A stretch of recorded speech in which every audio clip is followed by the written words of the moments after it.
MNA 70 Sialkot के गांव मज्जवाल और मुनव्वरपुर के अवाम बरसों से जनाजा गाह और कब्रिस्तान के लिए मुनासिब जगह न होने के बाइस शदीद मुश्किलात का शिकार थे। हमारे ब्यूरो चीफ सियालकोट नौमान चौधरी की रिपोर्ट के मुताबिक 12 मुकामी MNA अरमागान सुबहानी और दीगर आला हुकाम से रब्ता किया गया, मगर झूठी तसल्लियों और खोखले वादों के सिवा कुछ न मिला।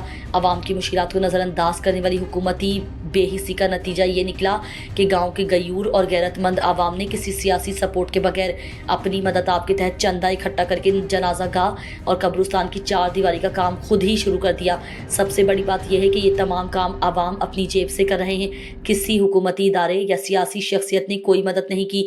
इस बार 10 लाख रुपए का काम शुरू किया गया है और गाँव के लोगों ने अपनी मदद आप के तहत इस नेक काम में भरपूर हिस्सा डाला है। ये गाँव की लोगों की हिम्मत और कुर्बानी है कि बगैर किसी सियासी जमात के सहारे के वो फलाही कामों में पेश हैं।